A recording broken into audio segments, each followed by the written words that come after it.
Hi, this is Bill Russell from Bill and Staci's Paleo Kitchen, or also known as Bill and Staci's Paleo Zone Kitchen and Grill. We've got a new series, Meal Prep with Bill and Staci. These aren't simply recipes with written instructions. We're going to tell you exactly what we do, step by step. And if you're watching the video version, you can see exactly what we're doing. Stay tuned, take some notes, and get cooking. Today we're going to be making Cedar Plank Salmon, pistachio encrusted Cedar Plank Salmon. This is what it looked like when it was finished on my grill. First, start out with a good piece of fresh salmon, never frozen. This is a piece of Atlantic salmon I got from Heinen's.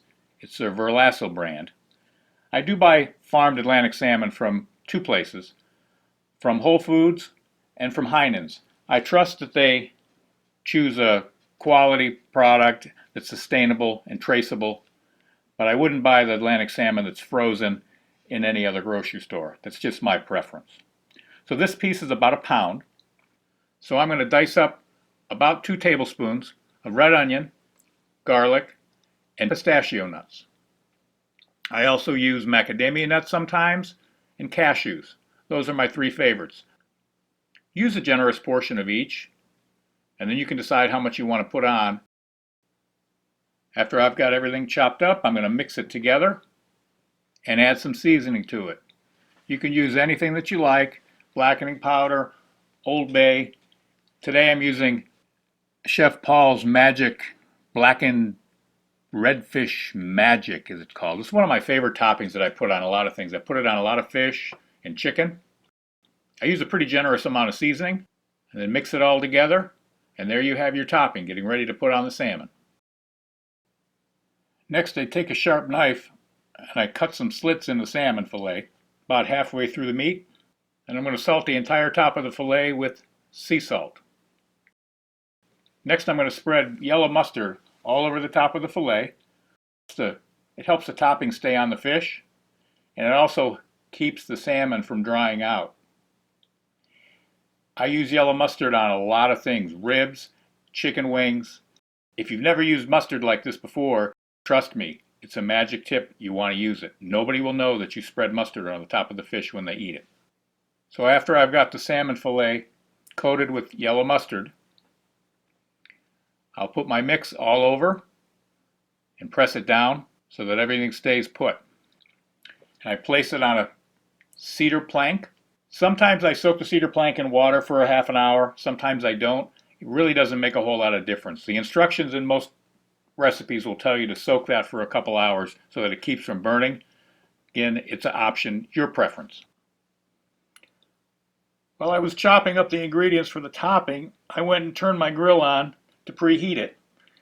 I generally cook about a medium-high heat when I cedar plank salmon. So I'm going to place the cedar plank on the grill, and if you have a hot spot or a hot side, which on the right side of my grill is a little hotter than the center, so I'll put the thicker piece of the fillet on that end. So I'm going to close the lid and let it cook for about 15 minutes. After 15 minutes, this is what it looks like. You can see the cedar plank has started to char and it's been smoking away underneath the grill cover. Now it's time to crank up the heat. I want to get that cedar plank to catch on fire, give it a little bit of crispy edge around the salmon. So now I crank up the heat as high as I can go, and I have a metal spatula that I wedge underneath the grill lid so that it props it open a little bit, probably about an inch, inch and a half opening at the front. That's going to help that cedar plank catch on fire. And I'm going to let that go for 3 to 5 more minutes. The way you can tell it's done is if you stick a fork into the salmon and it flakes easily, that's when I stop cooking. It's real easy to overcook, so that's my test. Stick a fork in it. If it tears away without much trouble, that's it for me. So I turned off the heat, and the cedar plank is smoking pretty good. So I closed the lid and let this piece of salmon sit in there for a couple more minutes just to soak up some more of that flavor. So there you have it. Perfectly cooked cedar plank salmon. It'll taste great right away, but it'll still be good if you wait 15 to 30 minutes. So a couple of tips as a reminder. Buy the best quality fish that you can find. Heinen's is my favorite seafood counter in town. I like Whole Foods for a couple of items, but if there was nothing but Heinen's for me to shop at for my fish, I'd be a happy guy. Biggest mistake most people make with salmon is they overcook it. I tend to like mine on the medium side. If you like yours a little more cooked, fine, do it, but just be careful that you don't overdo it. Or the longer you cook it, it's more important to eat it right away. When I pull mine off, like I showed you, I can eat this an hour later and it's still delicious. So I hope you enjoyed this video, and I hope you learned something. Feel free to message us with any questions on this or any other recipe you've seen from us. Have a great day.